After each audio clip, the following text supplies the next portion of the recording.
Welcome to రాజనీతి. కడప జిల్లా వాసులు ఎన్నో ఏళ్లుగా ఎదురు చూస్తున్న స్టీల్ ప్లాంట్ పనులు ముఖ్యమంత్రి చంద్రబాబు ప్రారంభించారు. ఈ స్టీల్ ప్లాంట్కి చాలా పెద్ద కథ ఉంది. ఇది ఇప్పటిది కాదు. 2007లో తొలిసారిగా జమ్మలమడుగు నియోజకవర్గంలోనే అంబరం అనే ఒక గ్రామంలో వైఎస్ రాజశేఖర రెడ్డి గారు ముఖ్యమంత్రిగా ఉండగా శంకుస్థాపన చేశారు. ఫస్ట్ ఆయన చేశారు శంకుస్థాపన కడప స్టీల్ ప్లాంట్కి. గాలి జనార్దన్ రెడ్డికి చెందిన బ్రహ్మణి స్టీల్స్కి ఈ స్టీల్ ప్లాంట్ నిర్మాణ బాధ్యతలు అప్పచెప్పారు. దీనికోసం బ్రహ్మణి స్టీల్స్కి కారు చౌకగా ఎకరం 18,000 చొప్పున 10,760 ఎకరాలు కేటాయించారు. ఆ తర్వాత ఈ స్టీల్ ప్లాంట్కి అనుబంధంగా ఒక విమానాశ్రయం కూడా కావాలని గాలి జనార్దన్ రెడ్డి అడిగితే ఆ విమానాశ్రయం నిర్మాణానికి 3,115 ఎకరాలు కేటాయించారు. అది ఎకరం 25,000 చొప్పున కేటాయించారు. మొత్తం దాదాపు 14,000 ఎకరాలు బ్రహ్మణి స్టీల్స్ కేటాయించారు. ఈ ప్రాజెక్టు కోసం అనంతపురం జిల్లా ఓబుళాపురంలో మైనింగ్ లీజులు ఇచ్చారు. అయితే స్టీల్ ప్లాంట్ నిర్మాణం ప్రారంభం కాలేదు, కానీ గాలి జనార్దన్ రెడ్డి ఐరన్ ఓర్ తవ్వుకొని విదేశాలకు అమ్ముకున్నాడు. దాని మీద కేసులు, రకరకాల గొడవలు అయినాయి. ఆ విషయం అందరికీ తెలుసు. ఆ తర్వాత 2018లో, యాక్చువల్గా 2014లో విభజన చట్టంలో కడపలో కేంద్రం స్టీల్ ప్లాంట్ నిర్మిస్తుందని విభజన చట్టంలో పేర్కొన్నారు. అయితే కేంద్రం దాన్ని పట్టించుకోలేదు. ఎన్డీఏ నుంచి బయటకు వచ్చిన తర్వాత చంద్రబాబు నాయుడు గారు అప్పట్లో 2018లో అదే జమ్మలమడుగు నియోజకవర్గంలోని కంబాల దిన్నె దగ్గర శంకుస్థాపన చేశారు. ఆంధ్రప్రదేశ్ ప్రభుత్వం ఆధ్వర్యంలోనే ఏపీ హైగ్రేడ్ స్టీల్ లిమిటెడ్ పేరుతో ప్లాంట్ నిర్మించాలని నిర్ణయించారు. ఆ తర్వాత ఎన్నికల్లో ఆయన ఓడిపోయారు. ఓడిపోయిన తర్వాత జగన్మోహన్ రెడ్డి ముఖ్యమంత్రి అయ్యి 2019 డిసెంబర్లో అదే జమ్మలమడుగు నియోజకవర్గంలోనే సున్నపురాళ్లపల్లిలో స్టీల్ ప్లాంట్కి శంకుస్థాపన చేశారు. మొదట లిబర్టీ గ్రూప్ ఈ నిర్మాణం చేస్తుందని చెప్పి అన్నారు. ఆ తర్వాత జిందాల్ స్టీల్స్తో ఈ ప్రాజెక్ట్ ముందుకు తీసుకెళ్ళడానికి ఒప్పందం జరిగింది. కానీ ఆ తర్వాత ఎందుకో జగన్మోహన్ రెడ్డి గారు 2019 డిసెంబర్ తర్వాత దాదాపు 4.5 ఏళ్ళు ముఖ్యమంత్రిగా ఉన్నారు. ఆయన పదవీ కాలంలో పనులు మొదలు పెట్టలేదు. ఇప్పుడు కూటమి వచ్చిన తర్వాత, కూటమి ప్రభుత్వం ఏర్పాటైన తర్వాత ప్రభుత్వం జిందాల్ యాజమాన్యాన్ని ఒప్పించి పనులు మొదలు పెట్టించింది. ఫ్యాక్టరీ పనులు ప్రారంభమైనాయి.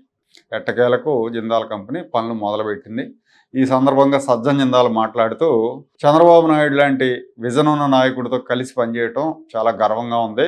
బళ్ళారిలో స్టీల్ ప్లాంట్ ఉంది, జిందాల్ స్టీల్ ప్లాంట్, పెద్ద ప్లాంట్. ఆ బళ్ళారిలో ఉన్న స్టీల్ ప్లాంట్కి ధీటుగా ఈ రాయలసీమ ప్లాంట్ని కూడా నిర్మిస్తాం, 50,000 కోట్ల పెట్టుబడి పెడతాం, 50,000 మందికి ఉద్యోగాలు లభిస్తాయి ఇక్కడ అని చెప్పారు ఆయన. రాయలసీమ యువతకు ఉద్యోగ అవకాశాలు కల్పిస్తాం, మేము రాయలసీమ అభివృద్ధికి తోడ్పడతాం అన్నట్టుగా ఆయన చెప్పారు. ఈ సందర్భంగా మాజీ ముఖ్యమంత్రి జగన్మోహన్ రెడ్డి గారు జిందాల్ని అభినందిస్తూ ఒక ట్వీట్ చేశారు. మా ప్రభుత్వ హయాంలోనే జేఎస్డబ్ల్యూ సంస్థని ప్రాజెక్ట్ డెవలపర్గా ఖరారు చేశాం, ప్రాజెక్టుకు పర్యావరణ అనుమతులు తెచ్చాం, రోడ్లు, మౌలిక సదుపాయాలకు భూములు ఇచ్చాం. మా పదవీ కాలంలో పనులు వేగంగా జరిగాయి. దురదృష్టవశాత్తు గత 2 ఏళ్లలో పనులు పూర్తిగా నిలిచిపోయాయని జగన్మోహన్ రెడ్డి ట్వీట్ చేశారు. ట్వీట్తో పాటు సజ్జన్ జిందాల్తో ఉన్న ఫోటోను కూడా పోస్ట్ చేశారు. జగన్మోహన్ రెడ్డి గారి హయాంలో అసలు పనులే మొదలు కాలేదు, కానీ జగన్ మాత్రం మేమే పనులు మొదలుపెట్టాం, చంద్రబాబు 2 ఏళ్ళు పట్టించుకోలేదు అన్నట్టుగా ట్వీట్ చేశారు. జగన్మోహన్ రెడ్డికి నిజంగా చిత్తశుద్ధి ఉంటే 2019 డిసెంబర్లో మొదలుపెట్టిన ప్రాజెక్టు ఇప్పటిదాకా ఎందుకు పూర్తి కాలేదు? వీళ్ళు ఇప్పుడు పనులు మొదలుపెట్టారు. మొదలుపెట్టి ప్రాజెక్టు తొలి దశని 2028 ఏప్రిల్ నాటికి పూర్తి చేస్తామని చెప్తున్నారు. జిందాల్ యాజమాన్యం చెప్తా ఉంది. అంటే 2026 జూలైలో పనులు మొదలుపెట్టి 2028 ఏప్రిల్ నాటికి పూర్తి చేస్తాం తొలి దశ అంటున్నారు. అంటే 2 ఏళ్ల లోపుగానే తొలి దశ పూర్తి చేస్తాం అంటున్నారు. మరి జగన్మోహన్ రెడ్డి ప్రాజెక్ట్ ప్రారంభించాక 4.5 ఏళ్ళు ముఖ్యమంత్రిగా ఉన్నారు, ఎందుకు ఫాలోఅప్ చేయలేదు? ఇప్పుడేమో క్రెడిట్ అంతా నాదే అని బయలుదేరాడు. క్రెడిట్ చోరీలో సిద్ధహస్తుడు కదా ఇతను. మన వెలుగొండ గురించి కూడా మనం చెప్పుకున్నాం. వెలుగొండ ప్రాజెక్టు పనులు పూర్తి కాకుండానే, టన్నల్స్ పూర్తి కాకుండానే, కాంపెన్సేషన్ ఇవ్వకుండానే జాతికి అంకితం చేసిన ఘనుడు కదా జగన్మోహన్ రెడ్డి. అయితే ఇక్కడ చిన్న ట్విస్ట్ కూడా ఉంది, అది కూడా చెప్తా. జగన్మోహన్ రెడ్డి చేసిన ట్వీట్కి సజ్జన్ జిందాల్ బదిలిస్తూ, మీ ప్రభుత్వం ఇచ్చిన అనుమతుల కారణంగా ఈ జర్నీ ఎంతవరకు వచ్చింది, ఈ ప్రాజెక్టును పూర్తి చేసి ఈ ప్రాంత యువతకు ఉపాధి కల్పించేందుకు కట్టుబడి ఉన్నాం అని పేర్కొన్నారు. ఆయన రిప్లై ఇచ్చాడు జగన్మోహన్ రెడ్డికి. దీన్ని వైసీపీ శ్రేణులు, వైసీపీ మీడియా రెచ్చిపోయి ప్రచారం చేసుకుంటున్నాయి. క్రెడిట్ మాదే కాబట్టి మాకు బదిలిచ్చాడు, జగన్మోహన్ రెడ్డి ట్వీట్ చేసిన కొన్ని నిమిషాల్లోనే జిందాల్ మీరు ఇచ్చిన అనుమతులే కారణమని పేర్కొన్నారని Sakshi media, YCP social media, YCP paid బ్యాచ్లన్నీ పండగ చేసుకుంటున్నాయి. సాధారణంగా ఎవరైనా అభినందనలు తెలిపితే బదులివ్వటం సంస్కారం కాబట్టి జిందాల్ బదులిచ్చాడు అనుకోవాలి. దాన్ని మా ఘనతగా వీళ్ళు ప్రచారం చేసుకుంటున్నారు. మరి 4 ఏళ్ళు వీళ్ళు ఏం చేశారు?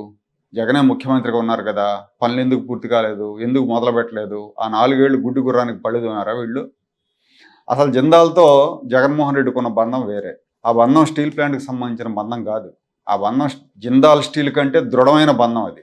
అదే కాదంబరి జత్వానీ బంధం. సజ్జన్ జిందాల్ కాదంబరి జత్వానీ వివాదంలో జగన్మోహన్ రెడ్డి ఆంధ్రప్రదేశ్ పోలీసులను పంపించి సెటిల్మెంట్ చేసే ప్రయత్నం చేశాడన్నది ఆయన దిగిపోయిన తర్వాత బయటకు వచ్చింది. దీనికోసం ఐపీఎస్ అధికారులను కిరాయి రౌడీల్లాగా వాడుకున్నారు. ఇప్పుడు ఐపీఎస్లు అందరూ సస్పెండ్ అయ్యి యూనిఫామ్కి దూరం అయ్యారు. జిందాల్కు చాలా రాష్ట్రాల్లో వ్యాపారాలు ఉన్నాయి. ఒక ఆంధ్రప్రదేశ్లో ఏదో స్టీల్ ప్లాంట్ పెట్టడానికి రాలేదు. వాళ్ళకి బళ్ళారిలో పెద్ద స్టీల్ ప్లాంట్ ఉంది. ఇంకా చాలా రాష్ట్రాల్లో ఉన్నాయి వ్యాపారాలు. చాలామంది ముఖ్యమంత్రులతో వీళ్ళకి సంబంధాలు ఉన్నాయి. సజ్జన్ జిందాల్కి మంచి సంబంధాలు ఉన్నాయి. కానీ ఈ కాదంబరి జత్వానీ ఆపరేషన్కు ఆయన జగన్మోహన్ రెడ్డి దగ్గరికే వచ్చాడంటే మనవాడి చరిత్ర, మనవాడి సామర్థ్యం, మనవాడి దేనికి ఉపయోగపడతాడో అంచనా వేసి వచ్చాడు అనుకోవాలి. పారిశ్రామికవేత్త కదా, సరైనవాడి దగ్గరికి వచ్చాడు.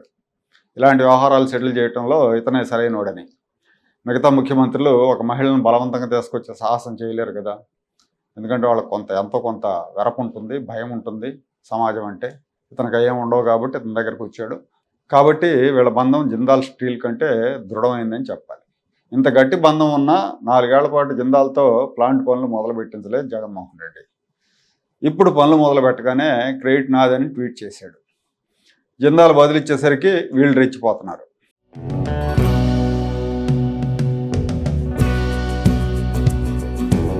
Like, share and subscribe to Rajaniti channel.